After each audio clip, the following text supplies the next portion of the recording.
Welcome to the Ricky Mathews Show. Hope you're doing well as we progress toward Memorial Weekend.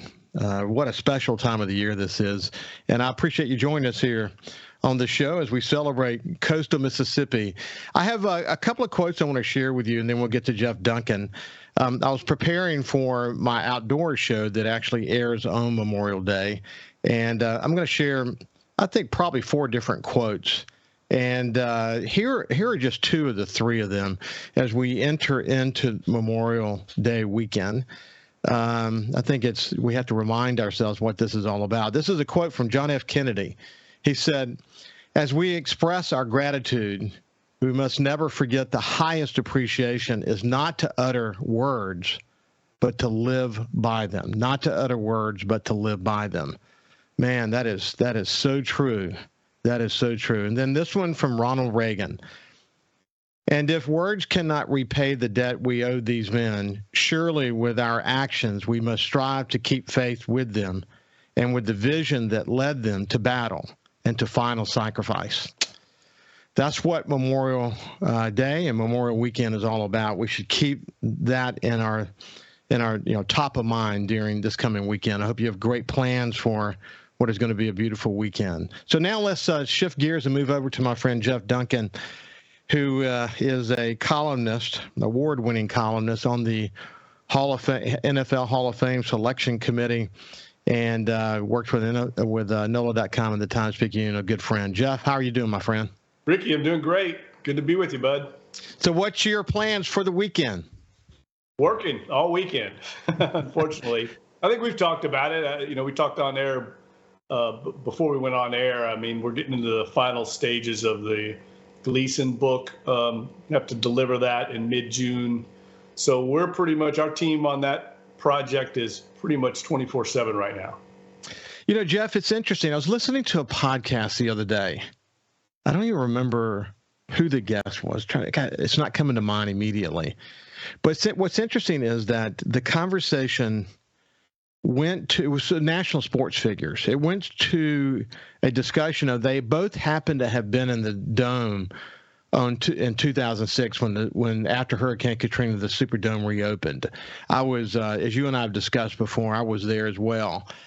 And they talked about how it was just a life-changing experience to be there in that moment. And then, of course, who can own the moment in the Superdome for that game more than Steve Gleason? And then to see how things transpired after that. And now here you are writing his book. So to go back to that time in the Dome and what we experienced in the Dome then, and to see where you are now finishing up, in the final weeks of this book, it's almost surreal, isn't it?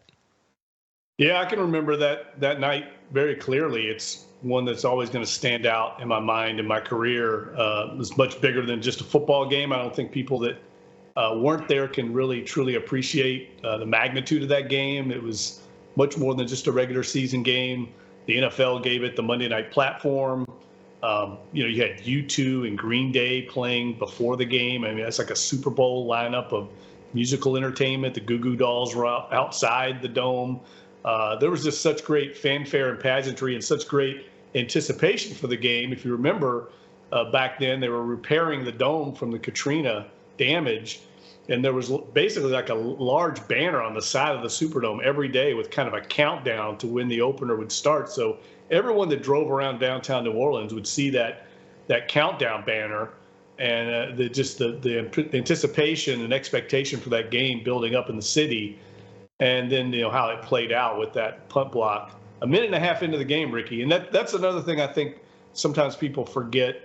It happened so quickly early in the game. I mean, the national anthem was barely getting over with, and people were settling in their seats. And all of a sudden you had this big crescendo moment of a touchdown punt block. That doesn't happen very often a minute and a half into the game. So it was kind of a spectacular start. Well, I remember the music so well, the music before the game started. That set the tone. It really set a tone. You felt like something really special was happening. And you're right. We didn't even take a good deep breath before that punt block happened.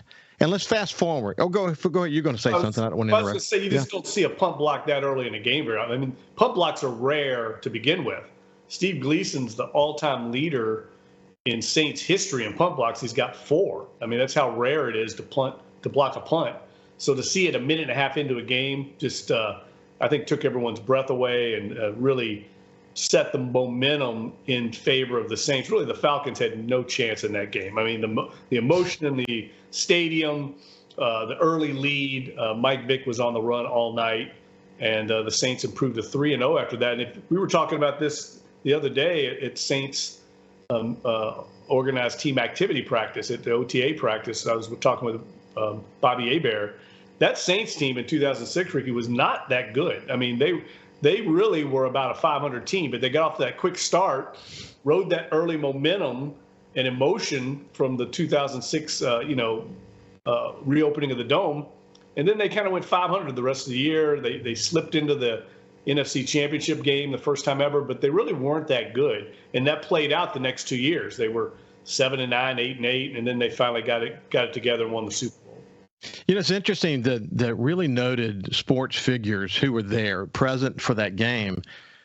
Many of them, when asked, what is the most significant sports moment you ever personally experienced? They've been to Super Bowls and all these other big events. They often will say the reopening of the Superdome. You know, it wasn't even a Super Bowl. Just knowing that something about that moment was so special, so different. And I personally will never forget it. I don't, one of the things I remember is, certainly the emotion was how loud it was. I don't think I've ever experienced a Superdome that loud. Have you ever experienced that before? The only other game that compared was the NFC Championship game in 2009 with the Vikings. That game was an entire crescendo game-long level of, there was just so much pressure on the Saints to win that. They didn't play that well, and they still won the game, So I felt like that game and the reopening of the Dome, there was just so much emotion there that night. If you remember, the first, I think, 1,000 people into the Dome were first responders. There was very much a tribute to the people who, came and sacrificed to help rebuild the city after the storm. So there was a lot of emotion, a lot more than just a football game, and you could feel it in the Dome that night. And like I said, Atlanta really had no chance. Jim Moore Jr. was the coach then. He's talked about it. He grew up being a Saints fan. He said, look, even for me, it was a pretty special night, and we lost the game. Amazing moment. And here you are writing Steve's book, and you're in the final weeks. How's it going? Well, we're going. I don't know if we're going to get there or not. I think we're going to make the deadline, but it's been an extraordinary experience. We've talked about it a lot on the program. I'm honored and grateful to get a chance to do this. What I've seen in this last year and a half working with Steve are the same traits that led him to have, an 8-year NFL career after being undrafted. And he ends up being, like I said, the all-time leading punt blocker in history of the franchise, was a team captain, a guy that everyone looked to on those special teams. He did that through the same traits he's using now, exhausting himself in this book process. His work ethic, his drive, his attention to detail has been extraordinary to watch. And I think it's going to be a remarkable book when it finally comes out. I thought about Steve last night. I was watching, there's a new documentary about Michael J. Fox on Apple Plus called Steel. And Ann and I watched it. And the feeling that you get after watching that is that the thing that has enabled Michael J. Fox to sort of get through this, and you see his struggles. And I understand that Steve has ALS, and that's different than Parkinson's, but still the way it's ravaging his body is his attitude, the way he has looked at it, the way he's kept his sense of humor, the way that he doesn't want people to feel sorry for him, the way his family has accepted that and moved on. It's just a really inspiring story of Michael J. Fox and how you view your situation is how you're going to get through it. That's Steve's story, isn't it? Yeah, I tell you, that's a good point, Ricky. I think as much as a physical challenge as ALS is, it's really is every bit as big a mental challenge. Same thing probably with Michael J. Fox. It's how you take your your mindset into the disease. And that's what Steve has been. It's been extraordinary to see him. I mean, we're coming up in January to be 13 years that he's lived with this disease. He's one of only, I haven't been able to document exactly how many yet, but it's fewer than a score that have lived this long with this disease. So what we're seeing here is pretty exceptional. And Steve has no plans on slowing down anytime soon. He's going to be here as long as he can. Listen, when we come back with Jeff, the NFL made a bylaws change that enabled them to suit up an emergency quarterback. We'll get Jeff to explain what that's all about, and we'll see what the latest is at the Saints. We'll see you after this. Welcome back to the Ricky Mathews Show. Excuse me. I have my friend Jeff Duncan with us. And Jeff, before we get to the Saints, just one other comment. I was listening to a segment of a podcast between Joe Rogan and Jelly Roll. And, you know, if people haven't heard that conversation, Jelly Roll, his story is just truly remarkable.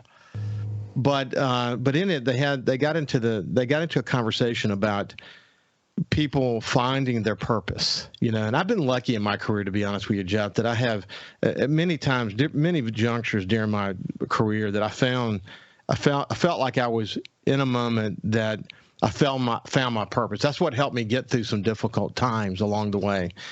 I feel like I've found my purpose, you know, in retirement doing this show, the opportunity to educate people and celebrate and have interesting conversations and talk about other people finding their purpose. You know, Steve Gleason found his purpose even in ALS, and that is to inspire people about life, and inspire them really about life and living. In a way, you kind of found your purpose, buddy. I've watched you, you know, in your time as a columnist, your work in covering professional sports and other important, you know, sports moments, your work with Steve. Do you feel like you found your purpose? Oh, yeah, definitely. I mean, I think I found it covering Katrina, to be honest with you, because it really put sports into perspective. You know, I was that guy that grinding away on the depth chart and wondering who's going to, you know, make the team and worried about the stats. And boy, once you know, have that experience with something of the magnitude of Hurricane Katrina, it really puts into perspective sports. And, you know, covering the storm, covering the aftermath, and seeing the recovery of the city and the region. That was a profound experience and really changed the way I cover sports. I really try to cover it more as a human interest topic than I do just the actual game itself. The X's and O's aren't that big a deal to me anymore because I understand where sports is at in our lives. You know, one last point about that. Joe Rogan made the point that it's sad that some people have to grind it out every day knowing that what they're doing is not related to their mission or purpose in life. And his point is that if you feel that, you know, you live your dream, pursue your dream, take the risk. Don't let people tell you you can't do it. Go for it. Don't wake up 20 years from now and have regret that you had a dream of a purpose in life and you didn't pursue it and you just kind of grinded it out and didn't feel like you left the legacy the way that you felt like you can.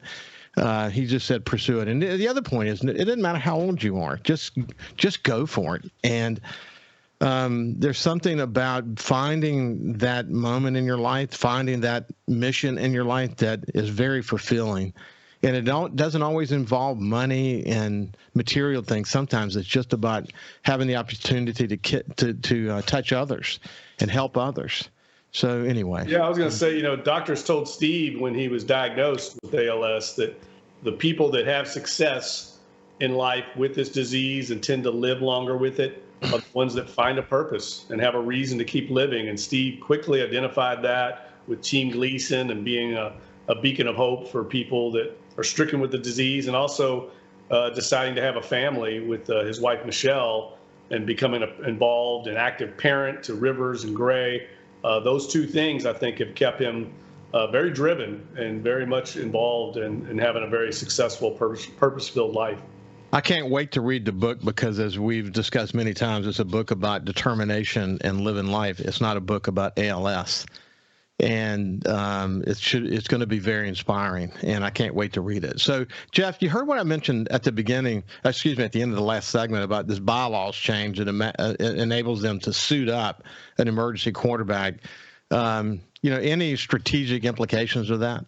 Well, I mean, it's really the Brock Purdy rule. If you remember last year in the NFC playoffs when the 49ers lost their quarterbacks right away, they were down to having to maybe play a wide receiver. And these are some of the adjustments I think the league's going to continue to have with the roster because of injuries, because of the way the game is going. I would like to see them expand and do away with the 45-man active roster. I see that's an archaic rule. I could see them changing that one day to where you have 60 players, 60, however many on the roster, 53 players active on game days, because the injuries have gotten, we know more about the human body now than we did 30, 40 years ago and understand injuries better.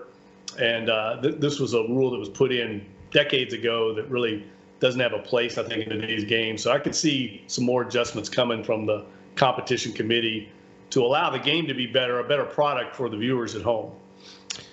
I've read a lot about the voluntary workouts and perceptions of Carr on the field and off the field and in the news conferences. What's your read on him in these early stages? Well, I've said a lot about that recently. Like, I don't really care what's going on the field right now. I mean, basically, they're just running through, in shorts and non-padded drills. They're just learning the offense right now, really implementing it to the newcomers like Carr, like the rookies, like the new players. And this is just the first installment of the offensive and defensive schemes. So there's not a lot to grade. They're not really tackling. They're not doing anything that's really football-wise. So it's trying to evaluate on-field performance. I'll wait to training camp. But I'll say this about him. He's in control of the offense. He understands what it means to be an NFL starting quarterback, being the franchise player, carries himself with that same kind of bravado. He's very humble in front of the cameras. I was very impressed with his press conference. I mean, expansive in his answers, self-deprecating, kind of a lighthearted in some instances. All the good stuff you want to see if you're a reporter covering the team. Now, we'll see what happens when they have a tough loss if he's like that. But right now, he's been very impressive. And I can see why the Saints pursued him in free agency. Yeah, it's really interesting. It's quite entertaining, actually. He's he kind of put on a show a little bit, didn't he? Yeah, I mean, I think he's very happy here. Things didn't go that well for him with the Raiders. He went through a number of different coaching changes there. It's a very similar offense. I'm writing about that this weekend, Ricky. The offensive system he ran with the Raiders is almost identical to what the Saints run here. I mean, and it makes sense. I mean, John Gruden was the coach there where he had his best years, and John Gruden taught this offensive system to Sean Payton, which is the one Pete Carmichael runs here. So it should be a very seamless transition for him. Right now, they're just trying to cherry pick what he likes, what he doesn't like, and kind of meshing the offense to his skill set. And that's going to be an ongoing process, but it all started this past week. I was kind of a fan of John Gruden. Do you think he's banished? No, I don't think he's banished at all. As a matter of fact, he's with the Saints this week. He's out here kind of overseeing that matchmaking process between the offense and Derek Carr. Really? Yeah, break a little news for you there, Ricky. Well, tell me more about that. Well, I think the Saints brought him in. They brought him in to try and marry up this offense with this quarterback, and it shows you the relationship that Derek Carr and John Gruden have. Of course, John Gruden goes back a ways with the Saints, and Mickey Loomis and the staff here. He used to come in as a consultant with the Saints when Sean Payton was here, so it makes a lot of sense to bring him in and pick his brain because these two offenses are very similar. So. That news is not out there, but it will be now, and it will be in my column this weekend. Hey, so look, here's the deal, though. Does that mean that there's maybe some possibility he could come in as a play caller? No. This is just strictly, I think, consultant work, coming in, putting another set of eyes on the offense and the team in general as a former head coach. It happens a lot. I mean, Sean Payton brought in Tom Coughlin before. He's done that over the years. It goes on around the league, where you bring in another set of eyes and ears and just get their thoughts on how the operation's running. I love the idea of it. I love the idea of it. I learned a lot about football watching him sit down with quarterbacks, young quarterbacks in that ESPN program that he had. But he was good at it, and I'm assuming that he and Carr had terrific chemistry. Yeah, I mean, Carr had his best years under Gruden, so that's why I think the Saints are excited, because he played in the same similar system, and he excelled in it, and they think they've got a better supporting cast here than he had with the Raiders. Now, he had some great players with the Raiders. I mean, Darren Waller was a Pro Bowl tight end, and they had some great receivers, a great running back, and Josh Jacobs. So he had talent around him, but the offensive line was not as strong as it is here. And that's a big key for Derek Carr. You have to protect Derek Carr. I mean, that's one thing where he struggles. It's noted in his statistics. When he doesn't get protected, he tends to make mistakes. Most quarterbacks do. But the Saints are confident with their veteran offensive line, the talent they have and the investment they've made up front, and the playmakers that they've got around him, that he'll be able to just operate this offense. And the big key, and I'm going to write about that this weekend as well, is he's going to be good at getting them in and out of plays at the line of scrimmage the way Drew Brees did. They haven't had success with that the last couple of years. That's something Derek Carr excels in. He's also got a very quick release, doesn't he? Yes, and he's got a big-time arm. I mean, people don't realize he's got great arm talent. So an upgrade at quarterback in the most important position, there's no question about it. How much of an upgrade, I don't know. But right now, the early signs are all positive. Well, I'm gonna start an effort to recruit John Gruden as a play caller. Okay. Hey, Jeff, it's been a pleasure. It's been Jeff Duncan from NOLA.com of the Times-Picayune. We'll see you after this break.